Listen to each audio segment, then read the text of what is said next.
Why does the U.S. government continue to put restrictions on DJI? Well, stick around. I'll tell you what I know.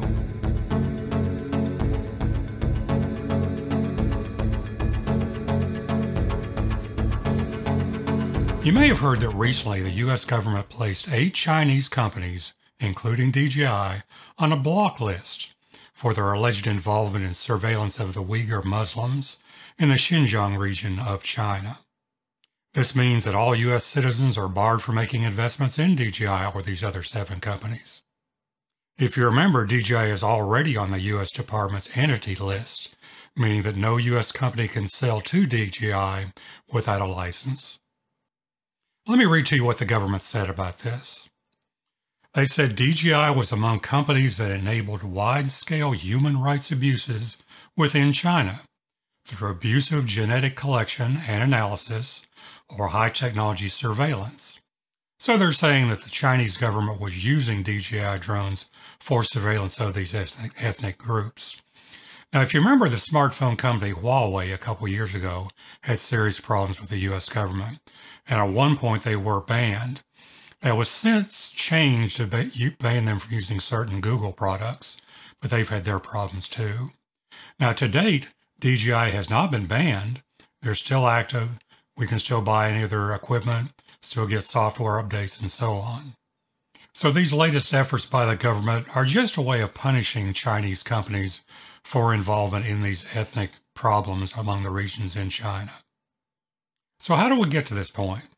Well, for the last 6 years, the U.S. government has been very concerned about China's involvement in surveillance of U.S. properties. Back in 2016, China passed a cybersecurity law which required all Chinese companies to surrender any data required by the Chinese government, which meant they could request anything from DJI. And as a result of this, the Interior Department and other agencies grounded the whole DJI fleet, which at the time was about 800 drones.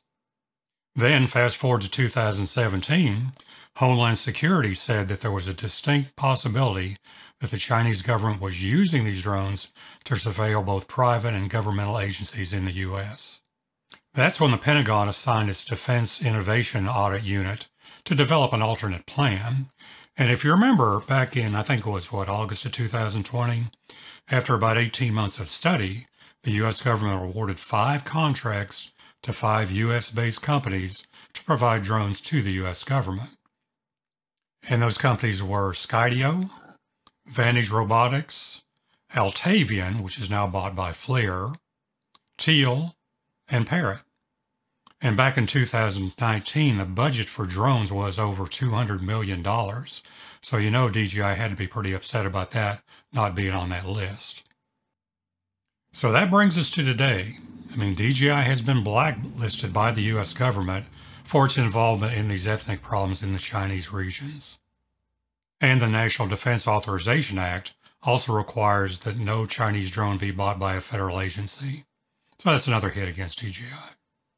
But a few years ago, they added local data mode, and it was first rolled out to the government units, and then finally to the DJI Go 4 app, and ultimately the Fly app. Now, it was advertised to be basically a kill switch to the internet, meaning if you entered local data mode, it cut off all communication with DJI servers, third-party servers, anything to the internet. But it also cut off things like firmware updates, how about maps, anything like that, TFRs, and even geofencing updates. Now, since that time, they have modified the maps portion where you can still turn on local data mode and still get your maps. And DJI said it was tested by a third-party outfit to make sure there were no security leaks. And basically everybody agreed that that was a good solution. So should we be concerned about this? Well, I think it's unlikely we'll ever see a ban on DJI drones, but it is a concern. And what would we do if the DJI market dried up? We'd have some real problems. I've tried real hard to add US-based drones into our program, and we've got a couple, but there's not a lot to choose from. But I have found a list of about 50 U.S. firms, and I'll go through those and see if there's anything of interest there to report to you. So that brings us to Autel. Now, Autel's kind of been on the fringe. And where do they stand in this whole thing? Why are they not part of this ban on DJI drones? And your first question is, who owns Autel? Well, for the longest time, I thought Autel was a US-based firm. And then I read some more and I thought it was a Chinese-based firm. Well, as it turns out, both things are true. They are technically a U.S. firm based in Bothell, Washington, but they are owned by a Chinese parent company, which is Autel Intelligent Technology, based in China. So what does that mean? Is it a Chinese firm or U.S. firm? It's kind of a gray area, isn't it? And one thing that the U.S.-based version has been trying to do is make themselves appear more U.S.-based. In fact, their current Evo 2 Dual, which has a thermal camera on it, is assembled in the U.S. So now they can at least say it's assembled in the U.S. But you still have to remember, the airframe comes from China, the sensor comes from Japan, the thermal camera comes from the USA, which is FLIR, and it's assembled in Washington State by U.S. labor. So it's kind of mix match, right? So that's one I think we'll have to talk about in the future. So what are your thoughts on this? Is this a problem for DJI? Do you see this as an ongoing issue? Are we okay with it? Should we jump ship to Autel? Give me your thoughts on that. Well, I hope you're still enjoying these videos. If you are, please give me a thumbs up and subscribe down below. And if you feel like sharing with your friends, please do so. That would be greatly appreciated. And as always, thank you so much for watching.